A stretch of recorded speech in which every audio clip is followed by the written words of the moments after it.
ঢাকা ৮ আসনের স্বতন্ত্র মনোনয়ন প্রত্যাশী শরীফ ওসমান হাদি গুলিবিদ্ধ, গুরুতর অবস্থায় নেওয়া হয়েছে ঢাকা মেডিকেলে। অখুশি হলেও তফসিলকে স্বাগত জানাতে বাধ্য হয়েছেন অনেকে, মন্তব্য বিএনপি নেতাদের। ইসিকে নিরপেক্ষ থাকার আহ্বান, ভোট বানচালের চেষ্টা ঠেকানোর হুঁশিয়ারি প্রেস সচিবের।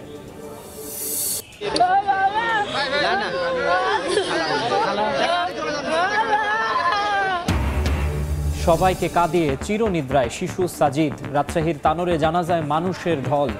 গর্ত উন্মুক্ত রাখায় জড়িতদের বিচার দাবি। বন্ধুর বোনের গায়ে হলুদের অনুষ্ঠান শেষে ফেরা হলো না বাড়ি। ডেমরায় সিটি কর্পোরেশনের ময়লার গাড়ির ধাক্কায় প্রাণ গেল 2 বিশ্ববিদ্যালয় ছাত্রের, ঘাতক গাড়ি জব্দ।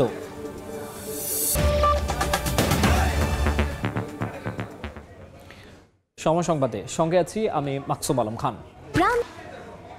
ইনকিলাব মঞ্চের আহ্বায়ক ও ঢাকা ৮ আসনে স্বতন্ত্র মনোনয়ন প্রত্যাশী শরীফ ওসমান হাদিকে গুলি করেছে দুর্বৃত্তরা। দুপুরে রাজধানীর পুরানা পল্টনে মোটরসাইকেলে এসে 2 দুর্বৃত্ত তাকে গুলি করে পালিয়ে যায়। গুরুতর আহত অবস্থায় তাকে উদ্ধার করে ঢাকা মেডিকেল কলেজ হাসপাতালে নিয়ে আসেন তার দলের কর্মীরা। পরে তাকে ভর্তি করা হয় জরুরি বিভাগে। তার অবস্থা আশঙ্কাজনক বলে জানিয়েছেন চিকিৎসকরা। পুলিশ জানিয়েছে, ঘটনার পরপরই পুলিশ ঘটনাস্থল পরিদর্শন করেছে। সিসিটিভি ফুটেজ সহ প্রযুক্তির সহায়তায় দুর্বৃত্তদের ধরার চেষ্টা চলছে। ইনকিলাব মঞ্চের আহ্বায়ক হাদি জুলাই গণঅভ্যুত্থানে বড় ভূমিকা রেখে আলোচনায় আসেন। এরপর সম্প্রতি ঢাকা ৮ আসনে নির্বাচনের ঘোষণা দেন তিনি।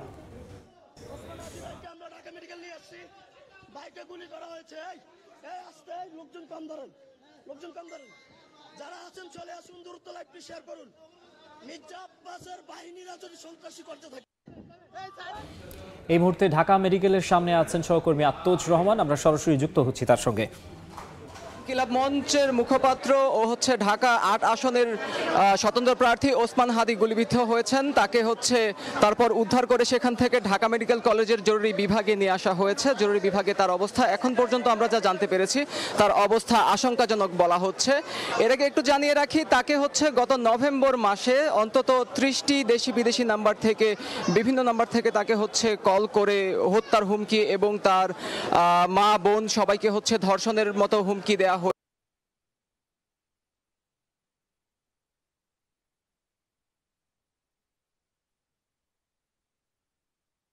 উল্লেখ করেছিলেন যে তাকে এই ধরনের হুমকি কিংবা তাকে হত্যার জন্য যে নজরদারি, সার্বক্ষণিক নজরদারিদের রাখা হচ্ছে, এর জন্য তিনি আওয়ামী লীগের কর্মী সমর্থকদেরকে তিনি দায়ী করেছিলেন।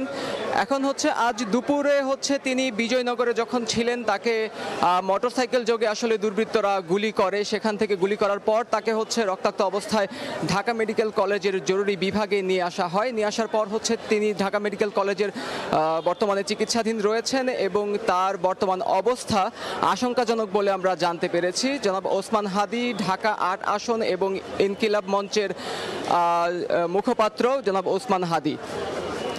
এখন পর্যন্ত আমরা তার অবস্থা যা জানতে পেরেছি, তার অবস্থা আশঙ্কাজনকই রয়েছে। পরবর্তীতে তার চিকিৎসার বিষয়ে কি কি সিদ্ধান্ত নেবেন পরবর্তীতে জানানো হবে। ওসমান হাদি আরেকবার জানিয়ে রাখি যে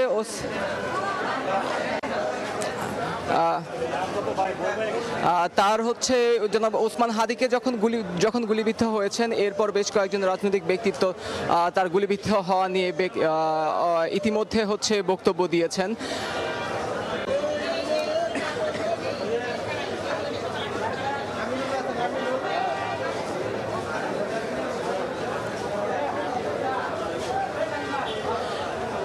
আমরা জানি যে অভ্যুত্থান পরবর্তী সময় যে বিগত সময়ের যে স্বৈরাচারী বিষয় বা স্বৈরাচারী ব্যবস্থা নিয়ে যারা কথা বলেছেন, এর মধ্যে অন্যতম ইনকিলাব মঞ্চ ও ঢাকা ৮ আসনের স্বতন্ত্র প্রার্থী ওসমান হাদি।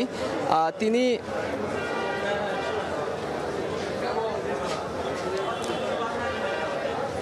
এবং আমরা একটু বলে রাখি যে তিনি দীর্ঘ সময় ধরেই আসলে রাজপথে বেশ সক্রিয় ছিলেন। তিনি বিভিন্ন ধরনের কথাবার্তা বলেছেন গণতন্ত্রের পক্ষে।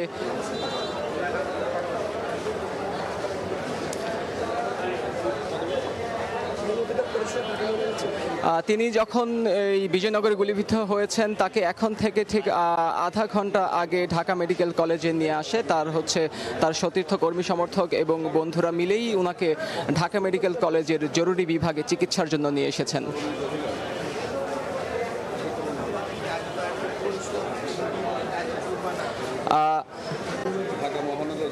আমরা কথা বলছিলাম মানুষের সাথে, তারা বললেন যে তিনি গুলিবিদ্ধ হয়েছে, তারা বলেন যে গুলিবিদ্ধ হয়েছে শুনেছেন, কিন্তু আসলে উনি কোথায় গুলিবিদ্ধ হয়েছেন সে বিষয়ে আসলে স্পষ্ট কোনো তথ্য দেননি।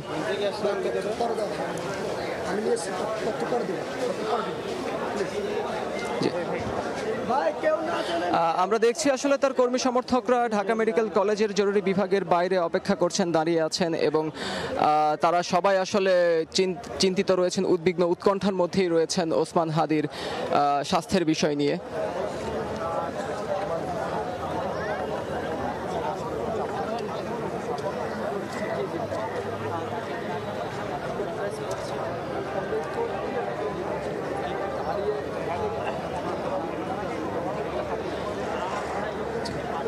দর্শক, আপনারা দেখছিলেন যে কিছুক্ষণ আগেই জনাব ওসমান হাদি গুলিবিদ্ধ হয়ে ঢাকা মেডিকেল কলেজে জরুরি বিভাগে চিকিৎসা নিতে এসেছেন। আমরা সেখানে আছি, তার অবস্থা আমরা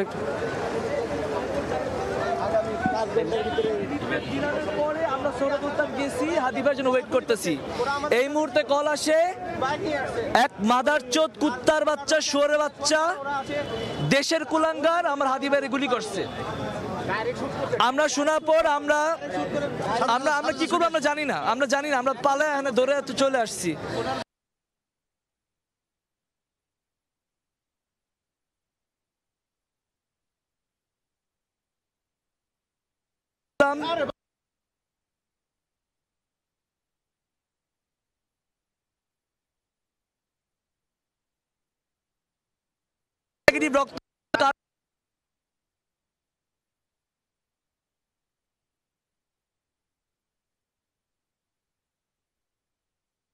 ধন্যবাদ, আর কিছু বলতে চাই না।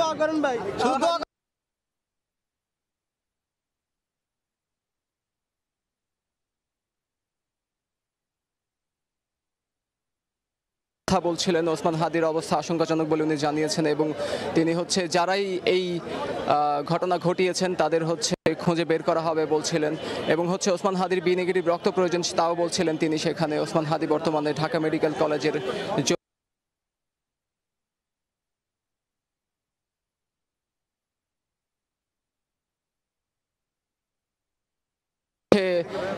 জাতীয় নাগরিক পার্টির নাসিরউদ্দিন পাটোয়ারি এই ঘটনায় তিনি তার সমবেদনা শোক জানিয়েছেন।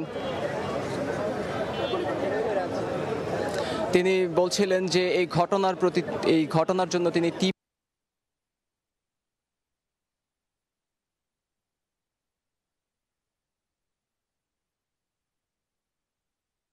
তিনি বলছিলেন যে আসলে নাসিরউদ্দিন পাটোয়ারি বলছিলেন যে তাদেরও এভাবে মেরে ফেলা হতে পারে, তিনি সেই আশঙ্কা প্রকাশ করেছেন।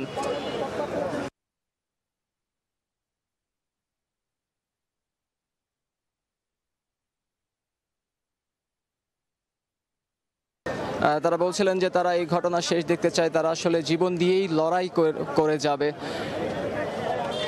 ইমার্জেন্সি রয়েছে সেখানে এবং তিনি এখানে এসে তার সার্বিক পরিস্থিতি দেখলেন। অর্থাৎ আপনাদেরকে জানিয়ে রেখে যে জুলাই যে সম্মুখ সারির যোদ্ধা তিনি হচ্ছেন এই মুহূর্তে যারা সময় টিভির সামনে আসেন সবাইকে জানিয়ে রাখতে চাই যে আজ বেলা 12টার দিকে জনাব ওসমান হাদিকে গুলিবিদ্ধ করা হয়, তার উপর গুলি করা হয়। গুলি করার পরই তাকে উদ্ধার করে ঢাকা মেডিকেল কলেজে নিয়ে আসা হয়। তিনি বর্তমানে জরুরি বিভাগে চিকিৎসাধীন রয়েছেন। প্রচুর পরিমাণে রক্তক্ষরণ হয়েছে এবং পরিস্থিতি বিরাজ করছে এবং সকলে মিলে তাকে গুলিবিদ্ধ হওয়ার খবর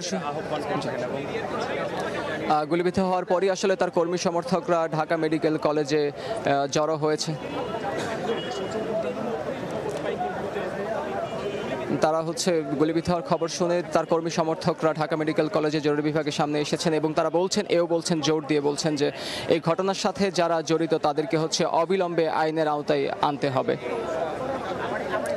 তারা মূলত এখানে জড়ো হয়ে এই ওসমান হাদির জন্য আসলে উদ্বেগ প্রকাশ করছেন এবং হচ্ছে এই ঘটনার সাথে যারা জড়িত তাদেরকে হচ্ছে অবিলম্বে আইনের আওতায় আইনের দাবি জানাচ্ছেন।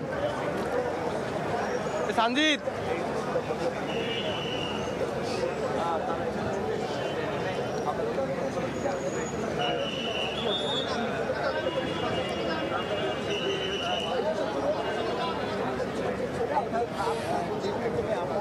ওসমান হাদির আমরা কিছুক্ষণ আগেই ওসমান হাদির গুলিবিদ্ধ হওয়ার খবর জানতে পারি। তিনি যেমনটি দেখছেন দর্শক আপনারা, এই মুহূর্তে তিনি ঢাকা মেডিকেল কলেজে রয়েছেন জরুরি বিভাগে, চিকিৎসাধীন অবস্থায় রয়েছেন জরুরি বিভাগে। তার অবস্থা আমরা কিছুক্ষণ আগে জানতে পেরেছি।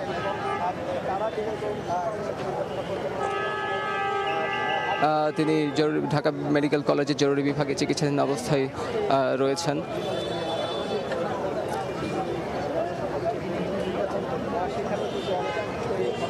আমরা বর্তমানে দেখতে পাচ্ছি যে ঢাকা মেডিকেল কলেজের সামনে আসলে তার কর্মী সমর্থকরা আসলে জড়ো হয়েছেন তার কি অবস্থা সেটা জানতে।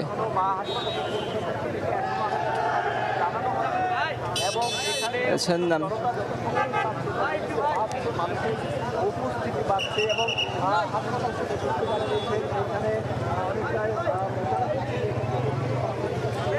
তিনি এর আগেই হচ্ছে জানিয়েছিলেন সামাজিক যোগাযোগ মাধ্যমে তিনি বলছিলেন যে আসলে তাকে দেশি বিদেশি বিভিন্ন ফোন নাম্বার থেকে কল করে হচ্ছে ওনাকে হুমকি দেয়া হচ্ছে। উনি গত নভেম্বর মাসে ওনাকে আসলে 30টি দেশি বিদেশি বিভিন্ন নাম্বার থেকে ফোন করে কল দেওয়া হয়েছিল, হত্যা করা হবে বা ওনার উপর আক্রমণ করা হবে।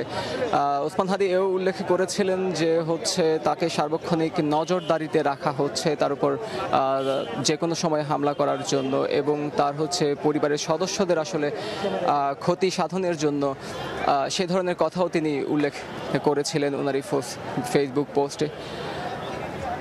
আমরা দেখেছি 24-এর যেই জুলাই আন্দোলন ছিল সেই আন্দোলনে 24-এর যে জুলাই গণঅভ্যুত্থান ছিল, জুলাই আন্দোলন ছিল, সেই আন্দোলনে গণতন্ত্র মঞ্চের ইনকিলাব মঞ্চের মুখপাত্র ওসমান হাদি ওনার যেই ভূমিকা ছিল সেটা খুবই সক্রিয় ছিল এবং অভ্যুত্থান পরবর্তী সময়েও তার এই ফ্যাসিজম বা ফ্যাসিস্ট বিরোধী যেসব কর্মসূচি ছিল সেসবে তিনি খুব সক্রিয়ভাবে জোরালো কথা বলেছেন, বক্তব্য দিয়েছেন। উনি বিভিন্ন সময় হচ্ছে বিভিন্ন বিষয় নিয়ে কথা বলে এসেছিলেন এবং গুলিবিদ্ধ অবস্থায় ঢাকা মেডিকেলে নেওয়া হয়েছে ওসমান হাদিকে। সেখান থেকে সবশেষ খবর জানাতে যুক্ত হয়েছিলেন আত্মজ রহমান। এদিকে ইনকিলাব মঞ্চের আহ্বায়ক ও ঢাকা ৮ আসনে স্বতন্ত্র মনোনয়ন প্রত্যাশী শরীফ ওসমান হাদির ওপর হামলার তীব্র নিন্দা ও প্রতিবাদ জানিয়েছেন এনসিপির মুখ্য সমন্বয়ক নাসির উদ্দিন পাটোয়ারি। ঢাকা ৮ আসনের এমপির মনোনীত এবং প্রার্থী ওসমান হাদির উপরে গুলি করা হয়েছে। ঢাকা মেডিকেলে উনি চিকিৎসাধীন অবস্থা রয়েছে। আমরা আমাদের জীবন নিয়ে শঙ্কা বিরাজ করছে আমাদের মধ্যে। বর্তমান সরকারকে যারা মাঠে আছেন তাদেরকে নিরাপত্তা বিধান করতে হবে এবং ভয়ের সংস্কৃতি থেকে বের হয়ে আমরা যে নতুন একটি সংস্কৃতির মধ্য দিয়ে যাচ্ছি সেদিকে আমাদের যেতে হবে এবং সেখানে যারা এই হামলাগুলো করেছে আমরা মনে করি এটা ইলেকশনকে বানচাল করার জন্য এই ধরনের প্রচেষ্টা চালানো যাচ্ছে। ভারাক্রান্ত হলেও কেউ কেউ নির্বাচনের তফসিলকে স্বাগত জানাতে বাধ্য হয়েছে বলে মন্তব্য করেছেন বিএনপি নেতারা। আওয়ামী লীগের ভোট পাওয়ার আশায় একটি দল তাদের কুকীর্তি নিয়ে নিশ্চুপ বলেও মন্তব্য তাদের। ধর্মীয় কথা বলে জাতিকে বিভক্ত করার চেষ্টা চলছে অভিযোগ করে বিএনপি নেতারা বলেন, আবেগ নয় সুষ্ঠু পরিকল্পনা নিয়ে এগোতে চায় বিএনপি। স্থায়ী কমিটির সম্মানিত সদস্য জনরায়ে ক্ষমতায় গেলে দেশকে কিভাবে গড়ে তোলা হবে সেই পরিকল্পনা নিয়ে সপ্তাহব্যাপী দেশ গড়ার কর্মসূচি বিএনপির। ষষ্ঠ দিনে শুক্রবার সকালে রাজধানীর কৃষিবিদ ইনস্টিটিউশন মিলনায়তনে যোগ দেন বিভিন্ন স্থান থেকে আসা নেতাকর্মীরা। সামরিক স্বৈরাচার বিরোধী আন্দোলনের উদ্বোধনী বক্তব্যে বিএনপির স্থায়ী কমিটির সদস্য সালাহউদ্দিন আহমদ বলেন, নির্বাচনী আবেগ নয় সুষ্ঠু পরিকল্পনা নিয়ে আগাতে চায় বিএনপি। আওয়ামী লীগের ভোট পাওয়ার আশায় একটি দল তাদের কুকীর্তি নিয়ে নিশ্চুপ বলেও মন্তব্য করেন তিনি। এই তফসিলে অনেককে ভারাক্রান্ত হয়েছে কিন্তু স্বাগত জানাতে বাধ্য হয়েছে।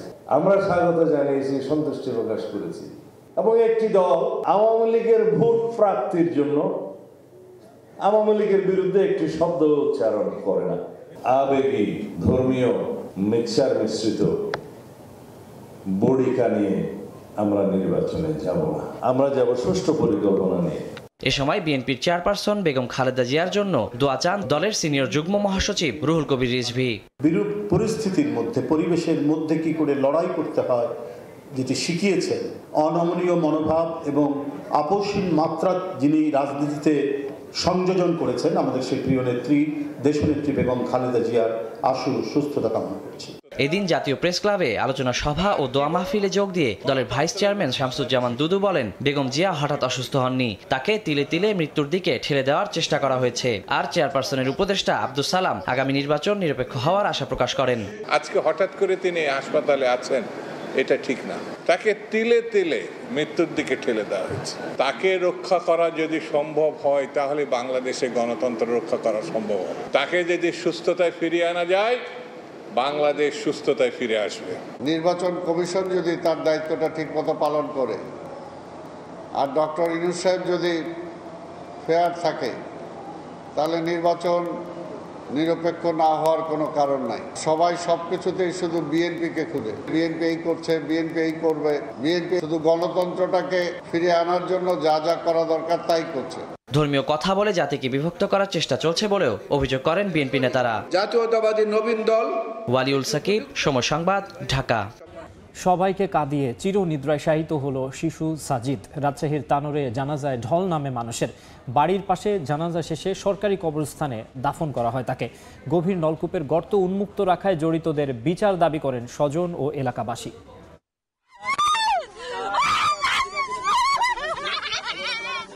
হাসি খুশি আর খুনসুটিতে সারাক্ষণ ব্যস্ত রাখত বুকের মানিক। তাকে হারিয়ে দিশেহারা বাবা মা।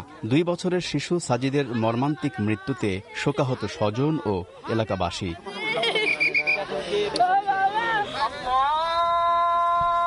রাজশাহীর তানোরে গভীর নলকূপের পরিত্যক্ত গর্তে পড়ে জীবন প্রদীপ নিভে যাওয়া শিশু সাজিদ চিরনিদ্রায় শায়িত হল। শুক্রবার সকালে বাড়ির পাশে জানাজা শেষে কোয়েলহাট সরকারি কবরস্থানে তাকে দাফন করা হয়। শিশুটির নিথর দেহ দেখে অশ্রুসিক্ত হয়ে পড়েন হাজারো মানুষ। এভাবে পরিত্যক্ত অবস্থায় সেই নলকূপের জায়গাটি তিনি ফেলে রেখেছিলেন। এটা আমি একজন সাধারণ মানুষ হয়ে বলছি, এটা একটা ভুল কাজ তিনি করে ফেলেছেন। বরেন্দ্র অঞ্চলে একটা ডিপ বসাতে গিয়ে কয়েক জায়গাতে বোরিং করতে হয়, তো সকলেই যেন সতর্ক হয়। যেখানে গর্ত সেখানে মোজা দিবে, তাহলে এই অকাজটা আমাদের ঘটতো না। 3টা ছিলেন, একটাতেই পড়েছেন, আরো 2টো আছেন। আমি যেটা বলতে চাচ্ছি যে আসলে আইনের আওতায় নিয়ে আসা উচিত। সবাই নিজের দায়িত্বের বিষয়ে সতর্ক থাকে, যাতে আর কারো কোনো ক্ষয়ক্ষতি না হয়। পিএমডিএ কে আমি নির্দেশনা দিয়েছি যে এরকম আরো কোনো অবৈধ কোনো গর্ত বা এরকম আরো কিছু আছে কিনা সেগুলো আইডেন্টিফাই করতে, এবং করা হলে সেগুলো কারা করেছে তাদের বিরুদ্ধে আমরা অবশ্যই ব্যবস্থা নিব, এবং সেইগুলো যেন বন্ধ করে পরবর্তীতে যেন আর কোনো দুর্ঘটনা না ঘটে সেটার জন্য আমরা কাজ করব। বুধবার দুপুরে মায়ের সঙ্গে বাড়ির পাশে বিলে যাওয়ার সময় পরিত্যক্ত গভীর নলকূপের গর্তে পড়ে যায় শিশু সাজিদ। পরে শুরু হয় উদ্ধার অভিযান। খনন করা হয় বড় গর্ত। উদ্ধার কাজে ব্যবহৃত হয় বিশেষ সরঞ্জাম ও খনন যন্ত্র। ফায়ার সার্ভিসের 8টি ইউনিটের চেষ্টায় বৃহস্পতিবার রাত 9টার দিকে মাটির প্রায় 50 ফুট গভীর থেকে শিশুটিকে অচেতন অবস্থায় বের করে আনেন ফায়ার সার্ভিস কর্মীরা। এরপর তানোর উপজেলা স্বাস্থ্য কমপ্লেক্সে নেওয়া হলে মৃত ঘোষণা করেন চিকিৎসক। আলতাফ হোসাইন, সময় সংবাদ, রাজশাহী। রাজধানীর পল্টন এলাকায় গুলিবিদ্ধ হয়েছেন ঢাকা 8 আসনের স্বতন্ত্র মনোনয়ন প্রত্যাশী ওসমান হাদি। এই মুহূর্তে সেখানে আছেন সহকর্মী স্বপন আহমেদ। আমরা সরাসরি চলে যাচ্ছি তার কাছে।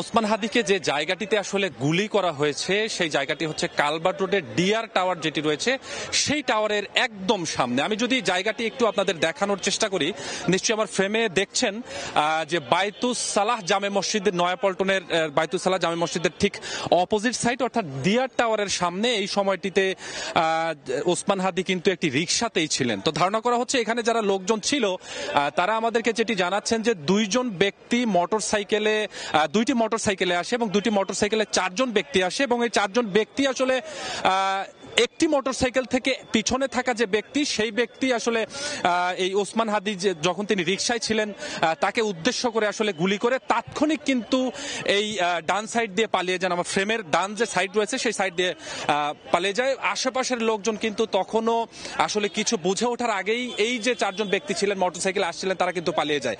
তো ঘটনার পরপরই ঢাকা মেডিকেলে যখন ওসমান হাদিকে নেওয়া হয় তার কিছুক্ষণ পরপরই আসলে আইন শৃঙ্খলা রক্ষাকারী বাহিনীর সদস্যরা কিন্তু এখানে উপস্থিত হয়েছেন। তারা আশেপাশের সিসিটিভি ফুটেজ বিশ্লেষণ করছেন যে আসলে কারা এই ঘটনা ঘটাতে পারে এবং কেনই বা এই ঘটনা ঘটানো হয়েছে। আপনি নিশ্চয়ই আমার ফ্রেমে দেখতে পাচ্ছেন যে আইন শৃঙ্খলা রক্ষাকারী বাহিনীর ব্যাপক সদস্যরা এখানে উপস্থিত হয়েছেন এবং তারা কিন্তু আশেপাশের যে সিসিটিভি ফুটেজ রয়েছেন সেগুলো খোঁজার চেষ্টা করছেন এবং সেগুলো খোঁজার পরে আসলে তারা আমাদেরকে জানাবেন যে যেহেতু সাধারণ মানুষ বলছেন যে দুইটি মোটরসাইকেলে চারজন আসছিলেন, অতএব পুলিশের পক্ষ থেকে এই সিসিটিভি দেখার পরেই আসলে তারা আমাদেরকে মূল যে বিষয়টি হয়েছিল সেই বিষয়টি জানাতে পারবেন। এবং পুলিশের পক্ষ থেকেও বলা হচ্ছে যে আসলে কি ঘটনা বা কি কারণ ছিল এই বিষয়টি আসলে পুলিশের পক্ষ থেকে এখনো আমাদেরকে কোনো কিছু জানা হয়নি। তবে এই যে ওসমান হাদি তিনি কিন্তু ঢাকা 8 আসন থেকে স্বতন্ত্র প্রার্থী হিসেবে তিনি নির্বাচন করছেন এবং নির্বাচনে তিনি ব্যাপক জনসংযোগও করছেন, এর আগে থেকে আমরা দেখেছি। তো তিনি তার নিজের একটি ফেসবুক রাজধানীর পল্টন এলাকায় যেই জায়গাটিতে ওসমান হাদি গুলিবিদ্ধ হয়েছেন সেখান থেকে যুক্ত হয়ে সবশেষ খবর জানাচ্ছিলেন সহকর্মী স্বপন আহমেদ। এই লাইভটির বাকি অংশ বা বিস্তারিত দেখতে আপনারা ভিজিট করুন সময় টিভির ফেসবুক পেজে। দেখছেন সময় সংবাদ, সঙ্গেই থাকুন। দেখছেন সময় সংবাদ। দেশের বাইরের খবর। কম্বোডিয়ার সঙ্গে সংঘর্ষের মধ্যে পার্লামেন্ট ভেঙে দিয়েছেন থাইল্যান্ডের প্রধানমন্ত্রী অনুতিন চার্নভিরাকুল। আগামী 45 থেকে 60 দিনের মধ্যে সাধারণ নির্বাচনের ঘোষণাও দিয়েছেন তিনি। বলেছেন পার্লামেন্ট ভেঙে দেওয়া হলেও সীমান্তে চলমান সংঘাতে কোনো প্রভাব পড়বে না। শুক্রবার ইস্যুটি নিয়ে মার্কিন প্রেসিডেন্ট ডোনাল্ড ট্রাম্পের সঙ্গে ফোনালাপ করবেন অনুতিন। এদিকে উত্তেজনা চলমান থাকায় অনিশ্চয়তার মুখে রয়েছে সীমান্তবর্তী বাসিন্দারা। খেলার খবর। ভারত সাউথ আফ্রিকা টি-20 সিরিজ প্রসঙ্গ। সমতায় ফিরল সাউথ আফ্রিকা। দ্বিতীয় ম্যাচে ভারতকে 51 রানে হারিয়েছে প্রোটিয়ারা। টস হেরে ব্যাট করতে নেমে ভালো শুরু করতে পারেনি সাউথ আফ্রিকা। 38 রানে বিদায় নেন রিজা হেনরিক্স। মার্করাম 29 করে আউট হলেও আগ্রাসী ব্যাটিং করে 50 তুলে নেন ডিকক। শেষ পর্যন্ত প্রোটিয়া ওপেনার থামেন 90 রানে। শেষ দিকে ফেরেইরা ও মিলারের ঝোড়ো ইনিংসে সাউথ আফ্রিকা 4 উইকেট হারিয়ে ভারতকে 214 রানের টার্গেট ছুড়ে দেয়। জবাব দিতে নেমে দাঁড়াতেই পারেননি ভারতীয় টপ অর্ডার। 32 রানে বিদায় নেয় তাদের প্রথম সারির 3 ব্যাটার। 5 নম্বর পজিশনে ব্যাট করতে নামা তিলক ভার্মা 62 রানের ইনিংস খেললেও হার এড়াতে পারেনি স্বাগতিকরা। 162 রানে গুটিয়ে যায় তাদের ইনিংস। ম্যাচ সেরা হয়েছেন কুইন্টন ডিকক। এই ছিল বিকাল 3টার সময় সংবাদে। এরপর আন্তর্জাতিক সময় সঙ্গে থাকবেন জাফর সাদিক। ধন্যবাদ মাকসুম। আন্তর্জাতিক সময় নিয়ে আসছি কিছুক্ষণ পর, সঙ্গে থাকুন সময়।